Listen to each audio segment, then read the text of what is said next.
Hello and welcome to Gate to Wire. I'm Bruce Casella along with Dani Gibson. Our special guest this week is the former president of the Pennsylvania Breeders, now the vice president of the PTHA, Greg Newell. Welcome, Greg. Well, thank you. I really appreciate it, Bruce and Danny. Am I jumping from the frying pan into the fire or what here? Yeah, you are. Very excited. Congratulations. Yeah, Danny, I'm so excited. And Bruce, it really, you two you probably know I run up and down the apron in the morning. I love to watch Love the it. races, watching it. And I'm just so excited to have the opportunity to help everybody within our industry to move forward with what's an amazing sport. Well, we all believe that. We did. I thought you represented yourself wonderfully, and I think we all really felt your passion and willingness to help. Like you said, you really conveyed that. Yeah, and I think I have a lot of experience I've taken on the horse breeding side, especially on the legislative side, making a lot of connections, which I think is really crucial to our industry. And I thought I could really help the PTHA, which has been so wonderful to me. I mean, they have I'm such the beneficiary of years and decades of the board and its membership working hard to make sure we have such a viable and fun environment. And my goal is to see what else I can do to help that. Well, we're going to ask you some questions about it. Bruce, you going to kick it Yep. off? Yep. Greg, what attracted you to thoroughbred racing? You know, uh, Actually, my mom was born and raised on our farm, and our vacation every year was to visit the farm. And I was out in Uniontown, which is Western Pennsylvania. And so I had a love affair with horses from the beginning. And when I was 25, I said to my financial advisor, I'm going to own horses by the time I'm 35. And he looked at me like, what are you talking about? You grew up in Plymouth Meeting. There are no horses. And that just led to a long-term journey of it took a little longer than that, but I got into it. And not only do I breed, I race, and what I really love to do is ride as well. So I do a lot of riding. So I'm kind of in it full boat. Well, we love hearing about your background. How has your work with the Pennsylvania Breeders kind of shaped your perspective now, working alongside the PTHA? Because you've kind of gotten it from full circle, right? You know, it's an interesting industry because there's ties, there's a lot of different connections. We need from the breeder side, we need horses so that there's horses to run at the track. Mhm. We need the horsemen to be given the best environment they can to be successful because it's a big investment to be into the horse breeding and racing industry. And last, there's no way around it. It's a partnership with the government. Yeah.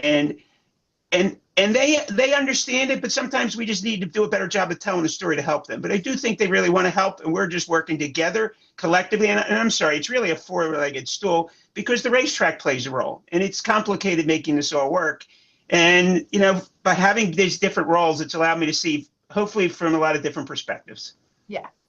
Greg, you talked about jumping into the fire. Well, you got elected to the vice presidency of the PTHA, so you get a chance to work with Kate Tomasi. That's got to be exciting, and I know that the board is pretty excited about it as well. One of the things I learned by through the years when I was at PHBA and moving up through the ranks and taking over as president is that the officers have different roles. My job is I'm so thrilled. Kate's an amazing story. Not only is she an amazing trainer, but her whole journey of getting there and her passion for not only the racing side of it, but the aftercare, which I'm a big part of that because of owning off the track thoroughbreds. So my goal as vice president is to support her in areas that are, I'll call them a little more administrative or behind the scenes stuff, so that she can deal with the bigger picture stuff. And so talk about a great person to work under, and I'm just thrilled to get the opportunity to support her and the rest of the board. I love that. And you're going to be working with a board of directors that represents many different sides of our industry. How important is the collaboration and making decisions that is going to affect horsemen, working together with your board to make these decisions? And that was interesting because I take that again. I sort of refer back to the experiences I had with the horse breeders. So we had people, the largest breeder in Pennsylvania, he was on the commercial side, and then I'm down there at one or two mares type of deal. And yet we sat around that room and everybody brought different perspectives. And that's what made the board so strong. Yeah. And I was just thrilled this year to see the results of the election because as you're saying, Dani, you have trainers who have 2 to 5 horses and you have trainers who have 50 horses. Right. And the challenge is how do we make sure we meet all their needs? Mhm. And some of them are common, and some of them are like getting the track open during winter conditions, which is a big challenge right now. And some of it is just, hey, how do I survive as a small trainer so that I can move up the ladder type of deal. And so the membership did a great job of electing people from lots of different perspectives, which then makes it easier as a board member to then get into those issues. So not one person has to handle everything. Greg, let's talk about something that's the most fun about this sport, and that's ownership. And let's talk about a horse that gave you one of your biggest thrills, Precious. I know that horse, and especially the name, means so much to you. Talk about that a little bit. So it does, Bruce. I really appreciate that. You know, it follows the path of Smarty Jones. And so when I really started to fall in love with racing was following Smarty Jones. And then, you know, multiple years later, I had a chance to buy a mare by Smarty Jones. I got connected with John Service, and then John helped buy a mare from Smarty Jones. And then one of them was Precious, and was successful, wonderfully successful, winning a couple of stakes races, my first stakes races as a owner breeder. And then the cool part of it is the name Precious comes back from, I've been married to my wife 43 years, and I started dating her in high school, and her nickname was Precious back then. Aw. And so here I am. I got this wonderful story of sharing this with, with my wife and family and everything. So it's a great story. And now, Bruce, I can't wait. I have her first foal, so I kept her after racing.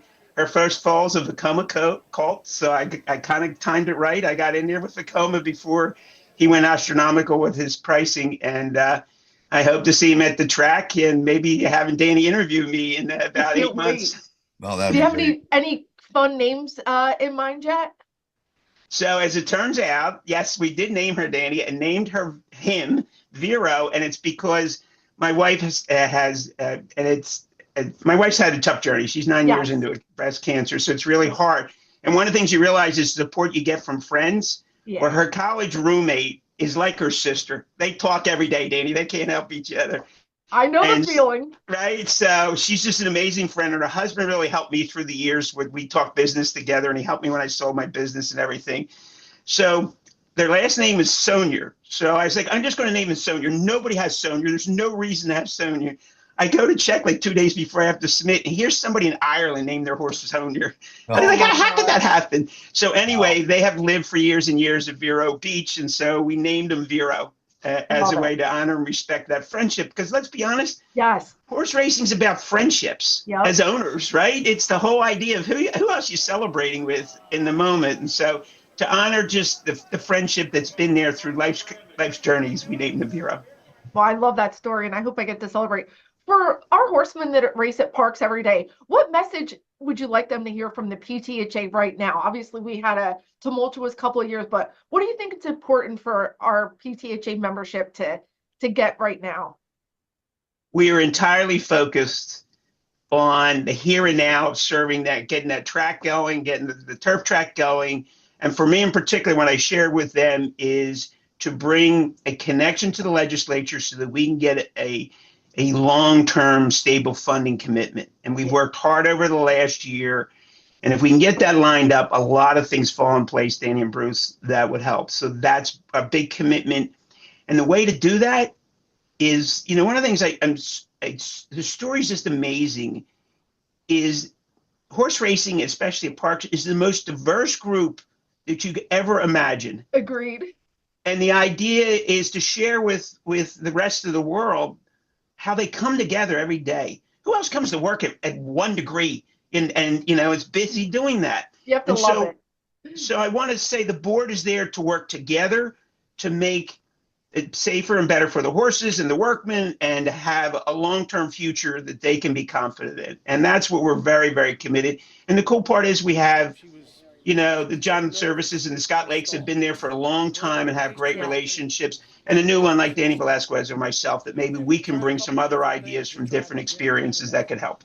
Yeah, really excited. I thought the board was really well-rounded. Yeah. It is amazing. Did a great job. Well, Greg, you're going to be a great asset to the PTHA with your relationships with the legislature, with the breeders. now with Miss Manfredi, and now it's going to be great having you on board and moving us forward in 2026. Thank you, Bruce. I'm really excited. One of the things was I'm kind of a term limit guy, and it was time for me to move on because I thought somebody coming behind me, and Deanna Manfredi, has brilliant ideas, and I think she's ready to take the breeders to the next level. And she's passionately committed to work with the board, the PTHA board, to do everything we can so that symbiotic relationship grows even stronger. And we're just thrilled that she's there. And I can then she and I and others can work together to make everything at the PTH in parks just top class. I love I'm it. excited. Look forward to it. Yep. Anything else, Dani? No, I'm excited, Greg. You are so much fun to watch when your horses run. Everyone should be as passionate as you, and you could just tell you're just so proud of your kids out there.